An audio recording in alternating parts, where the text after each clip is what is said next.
Si un agnóstico me preguntara qué hacer para dar el salto definitivo hacia la fe, le diría que organice un viaje de senderismo por varios días y que llevase consigo una copia en su mochila de este libro, The Solace of Fierce Landscapes, explorando la espiritualidad del desierto y la montaña, escrito por el profesor Belden C. Lane de la Universidad de St. Louis.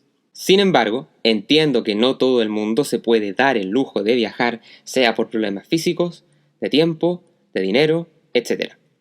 Así que al final de este capítulo les voy a hacer una sutil invitación a la aventura, pero sin salir de casa.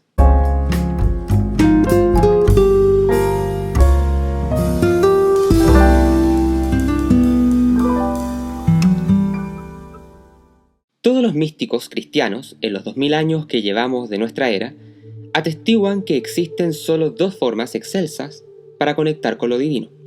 La primera es a través de la música, la segunda es a través del silencio. El poder de ambos caminos es incomparable a cualquier otro fenómeno conocido por el hombre. En esta ocasión vamos a hablar de la segunda vía, de cómo a través del silencio podemos llegar a Dios. Pero el silencio del que les hablo no necesariamente significa uno que pueda ser entendido recurriendo a la física. No se trata de ausencia total de sonido, sino que me refiero a la ausencia total de evocación a través del lenguaje, o a través de una elaboración artística compuesta por el hombre. Por eso es que el lugar místico por excelencia para conectar con este silencio del que les hablo son los desiertos y las montañas. El profesor Lane se trasladó en busca de inspiración para escribir su libro hasta una abadía benedictina ubicada en pleno desierto de Nuevo México.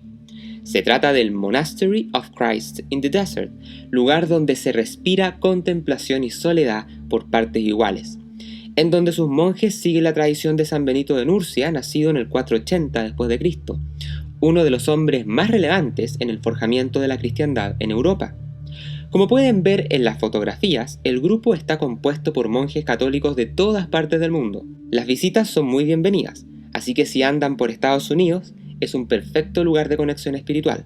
Pero se los advierto, el terreno es complejo y en ciertas temporadas incluso intransitables hasta para 4x4, nos advierte el profesor. No se sorprendan tampoco si es que tienen problemas de señal. Como en toda abadía, aquí se combina el silencio con la música en una fantástica mezcla de salmos, trabajo, oración y contemplación, que en este caso es del desierto. Los últimos estudios del profesor se adentran en la llamada teología negativa, conocida bajo el nombre técnico de tradición apofática, y que postula que todas las analogías referentes a Dios son, en último término, inadecuadas. Eso porque Dios es algo que es demasiado elevado como para poder ser descrito con lenguaje humano. En lugar de describir a Dios afirmativamente, es decir, a través de lo que es, esta tradición lo que hace es buscar comprenderlo a través de lo que no es. En el cristianismo católico se valora bastante esta forma de pensar, pero no se considera que es la única vía de conectar con lo divino. Pero me parece que es una interesante puerta de entrada para personas que están abiertas a recibir la fe, pero que todavía no se atreven a dar el salto. En este sentido, creo que puede ser una interesante vía para los agnósticos, especialmente porque esta teología reconoce algo fundamental para muchos de ellos. Esto es la incapacidad de la razón humana para comprender totalmente el misterio de lo divino. Esta tradición, en ese sentido, no exige una certeza inmediata sobre la naturaleza de Dios, sino que invita a acoger el misterio, reconociendo los límites del conocimiento humano. Los grandes místicos como San Juan de la Cruz o Santa Teresa de Ávila continuamente se veían imposibilitados a encasillar con palabras sus visiones.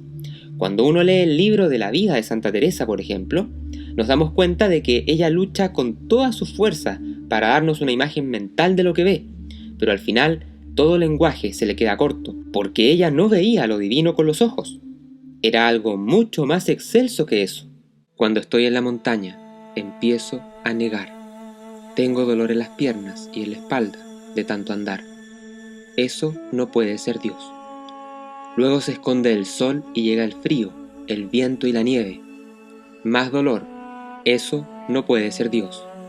Con el pasar de los días se me acaban las provisiones. Siento hambre. El hambre no puede ser Dios. Y así, en medio de una ola de negaciones, llego a un punto que miro a mi alrededor, las cumbres nevadas, el sol en su cenit, dorando las laderas, el bosque abajo, el canto de pájaros en la lejanía, el sonido del viento silbando por entre los escarpados montes y roqueríos mientras llueve la nieve como bailando en el aire. Es algo de una estética natural que nunca había sentido. Y ahí el tiempo parece detenerse, y en un instante que ya no es instante, todo se ilumina, todo es radiante, pero no es luz, es algo más profundo, es algo inefable. Esta reflexión la compuse en una libreta hace algunos años acampando en pleno verano con un sol espantoso en la cordillera de los Andes, y creo que les puede servir como una ligera y sencilla aproximación a la vida negativa. El que les recomiende además el libro del profesor Lane no es simplemente porque se trate de una obra de cómo reconocer lo divino con la teología apofática, sino porque Lane es un cristiano bastante excepcional. Le hace clases a sacerdotes y estudiantes universitarios católicos, pero él no lo es. Él es protestante y considera que la tradición apofática es una herramienta bastante útil incluso para unir en la espiritualidad a personas de distintos credos, incluso agnósticos. Lane postula que para la vida negativa, tanto montañas como desiertos son una clave esencial, porque se trata de lugares fieros, frecuentemente asociados con experiencias límites. No por nada, John Levenson escribió que la geografía es nada menos que la forma visual de la teología, y Michael Ondach que un hombre en el desierto puede sostener la ausencia en sus manos, sabiendo que es algo que lo alimenta mucho más que el agua. Dios no se puede tener, afirma la tradición desértica. Dios es un desierto, últimamente, una verdad que va más allá de toda comprensión humana. La historia clásica del camino espiritual cristiano normalmente se sistematiza en 3 etapas: purgación, iluminación y unión. Estas yacen simbolizadas respectivamente en la experiencia del desierto, de la montaña y de la nube. Inicialmente, uno entra en el desierto para despojarse de sí mismo, siendo purgado luego por su implacable privación de todo lo que alguna vez se consideró importante.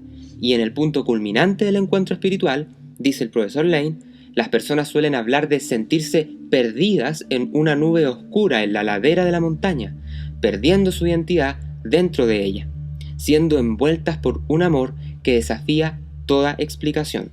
Si bien es cierto que el corazón de la física y la astronomía modernas está compuesto por las matemáticas, existen aristas de no menor importancia que nacen a partir de sus descubrimientos o bien consisten en planteamientos previos a conocerlos. Se trata de las implicancias humanistas. En efecto, se cuenta que maestros de la literatura universal como Edgar Allan Poe o Jorge Luis Borges habrían teorizado cuestiones de grueso calibre para las ciencias naturales modernas. De todos estos asuntos que van más allá de la ciencia propiamente dicha, trata Big Bang, creación e inmensidad, ya disponible para ser adquirido desde todas partes del mundo. Revisa los enlaces ubicados en la descripción de este video. Te invitamos a que te unas como miembro de nuestro canal de YouTube y así obtener las siguientes ventajas exclusivas. 1. Acceso a todas las clases del curso Astronomía en J.R.R. Tolkien. 2. Acceso a PFW Premium en nuestra página web, en donde encontrarán clases magistrales, análisis de libros y todos los apéndices de nuestros cursos virtuales. Se trata de nuestra biblioteca digital secreta, un espacio creado para nuestros usuarios de cursos virtuales en Udemy, que ahora se extiende como beneficio a los miembros del canal. También obtendrás acceso anticipado a las columnas de opinión, capítulos de Books and Films y de Reivindicando la Historia. Los esperamos. PFW nos une la ciencia, nos apasiona el conocimiento.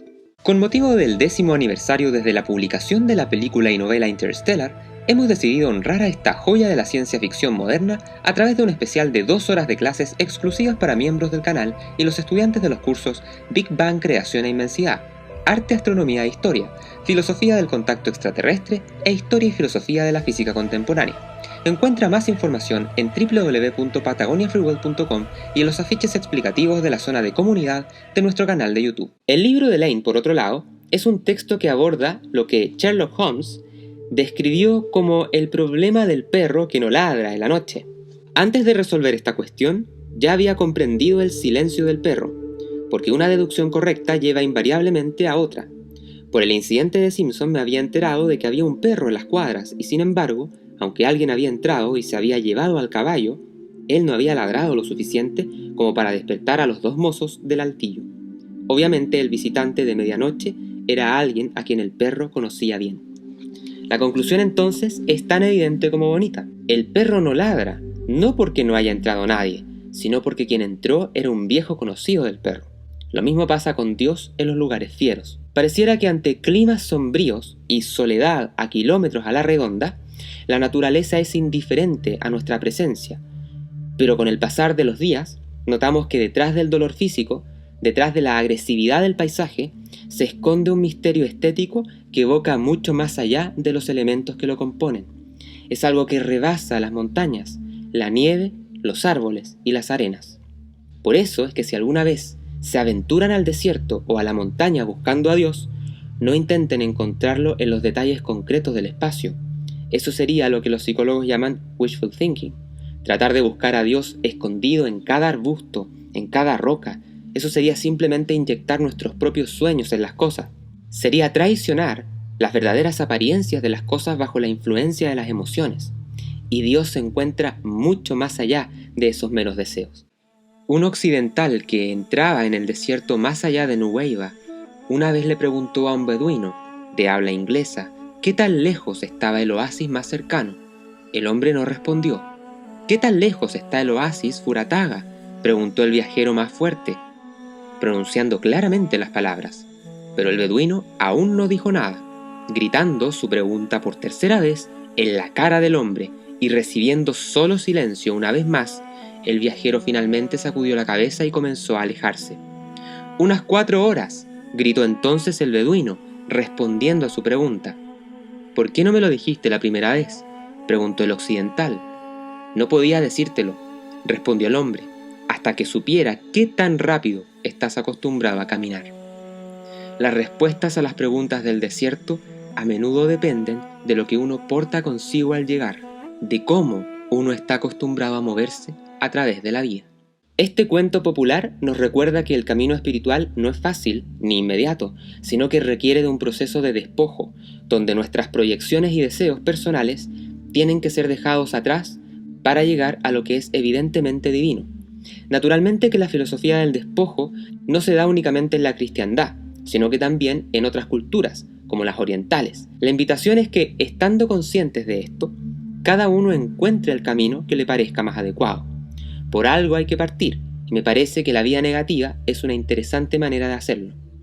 Por último, les paso el dato a los suscriptores que se han unido al canal adquiriendo la membresía mensual, que en nuestra zona de registro de la página web se van a poder encontrar con un poema experimental que compuse después de una extenuante travesía por el extremo sur de Chile, que hice hace varios años atrás cuando salí de la universidad. La obra es un breve audiolibro de aproximadamente 20 a 30 minutos, titulado Mi Patagonia, y que si quedaron interesados por el tema que tratamos hoy, seguro que les va a gustar escucharlo. Les sugiero recostarse en la terraza del jardín, o la habitación, o en el sofá, ponerse audífonos, mirar el video en el inicio y en el final, pero entre medio simplemente cerrar los ojos y darle play.